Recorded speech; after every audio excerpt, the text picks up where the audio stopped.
to bring about mind-body healing. And how long is one process or one session maybe, and how many times does one need to do to see some results? In cancer, easily you need about minimum 10 therapy sessions over 12 weeks, and each session is between 45 minutes to an hour. It's a very beautiful therapeutic experience that they will go through. From the first session itself, they'll already begin to feel the difference. The thoughts, because the thought starts changing, automatically your body starts changing, because you start producing the correct chemicals, the correct hormones in your body to begin to increase also the endorphins, and makes you feel better. And when you begin to feel better, what happens? Your immune starts to go up. As it starts to go up, the body starts to function, and the subconscious mind begins to start producing what is needed to begin the healing process. And you become healthier, of course, as well. And you become healthier. So in that way, why we talk about hypnotherapy, it works with medicine as a complementary and sometimes an alternative, because it's so easy for a cancer patient to immediately go for chemos and radiations, which you know, and we all know that it destroys all your good cells.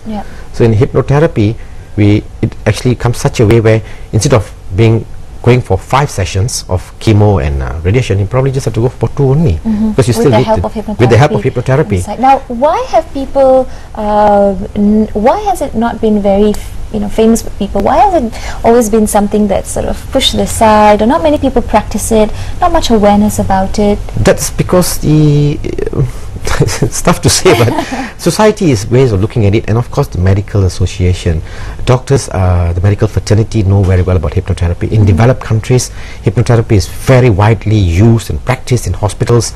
Hypnotherapists are given the same respect and rights as almost like a doctor. They work together. Government supports the hypnotherapy, insurance support, companies support hypnotherapy. Unfortunately, in developing countries here, we have a lot of people have got ulterior motives and have got their own vested interest in these things, which is sad. They do not want to allow hypnotherapy because they like to do the quick way, isn't it? They like to do things quickly and the expensive way. Perhaps. But it's sad. But today, though, doctors, the medical fraternity is beginning to wake up to hypnotherapy, knowing that hypnotherapy really works. It has been there before even medicine appeared in the lives of mankind. Well, hypnotherapy was the first one. It was used then. Way back. A few thousand years ago. So it's just pushed back. Well, on a lighter note, it's not just about certain illnesses or types of things that one is going through, but it can also help for lighter things like losing weight. Yes. So we've had some success stories as well. Perhaps you can share with us some success stories about how hypnotherapy has helped people. I've got so many of them. One of them, of course, I would like to say is one particular client who was so depressed and was actually undergoing psychiatric treatment at a hospital, and finally the doctor understood that this was beyond, just medicine is not going to be helpful to this patient, and referred the patient to me. And when the patient came to me, she was walking like a zombie. She was really down, and she was already very suicidal. And the family was saying, we just don't know what to do anymore. We've been treating her for the last 3 years. She's been in and out of psychiatric wards. I began my process of treatment. It's difficult because at that moment of time you're so diluted with so much of medicine in you. We first have to start weaning the medicine off a little bit and work, and step by step breaking those barriers in the thoughts and working at the subconscious level. She responded very well, and by the 4th session she was looking very much more like her natural self. By the 8th session, the family couldn't recognize her anymore and said, this is totally our change. Totally changed. And that is about 2 years ago. From 2 years till now, she has not touched any more drugs. She's back running her own business. She's healthy, and she's been recommending so many friends, to clients, people to me, and say, you must go and see Ajit Luther because he's helped her. I've helped her, and she's so grateful, and I'm grateful to her for her support. The beautiful thing is that what we have done and what hypnotherapists can do is bring you back to your normal self again. And that's what we look for, isn't it? And that's the success part we look when we see a patient walk out of the center healthy, happy, to be able to live your life again, and you are in complete control of your own emotions, creating a new environment, destiny, life and journey for yourself. We spoke about how this can help those who are ill. What about for us who are healthy right now? We can use this as a preventive method, perhaps. Right. It's your thoughts, isn't it? The quality of your thoughts.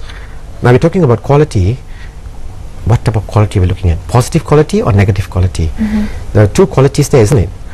If you are always sabotaging yourself by putting yourself down, by looking at yourself and say, I'm fat even though you're not that fat, or I'm putting on a bit more weight which is not right, you are actually sabotaging yourself. You're actually beginning to give negative thoughts to your own subconscious mind. And so the more you feed it, the more it will grow. It will grow. It's the other way around. Okay, fine, I put on a couple of pounds. Now I know what I need to do. I still feel good. What can I do to do it? Okay, so these are the things that I need to do. I need to go and exercise, or I need to have a balanced diet. It's not about control diet, it's more of a balanced diet. You have a balanced diet and a balanced lifestyle, as well as in healing, it's mind body. So you need to work on your body as well, and you're working on your body, you also need to work on your mind. And how do you work on your mind? Of course, hypnotherapy is one very powerful tool. The other thing that you can do if you're well and healthy is doing meditation, doing yoga, doing physical exercises. And I'm talking of physical exercises where you don't really burn yourself out, but where you just feel good. You just jog maybe until you start sweating, and that's just nice. I think we come back to one point I think that is so important, which is also loving yourself. Right. And what better note to discuss that, of course, on Valentine's Day. But if you think hypnotherapy is something that's a little bit, far out, it can make a positive change in your life. And of course, Ajit is a specialist in healing for emotional and medical illnesses as well. And here's a fact: 82% of successful business people, and this is also, CEOs and MDs and leaders, use hypnosis to achieve their success and maintain it. Right? So it's also used by everyone. So if you are in a position that you think you need to give this a try, you can always get in touch with Ajit Luther, and of course your website is luther.net for those who would like to find out more about how hypnotherapy can help you overcome stress, depression, chemical dependency, remove your fears, phobias, and of course for those of us going through chronic physical illnesses or psychosomatic illnesses. Well, thank you so much, Ajit, for joining us today. Thank you so much for Stay positive and spread the love. That's it for us. Happy Valentine's. On Bernama, happy Valentine's. See you tomorrow, same time, same place. Goodbye. Thanks.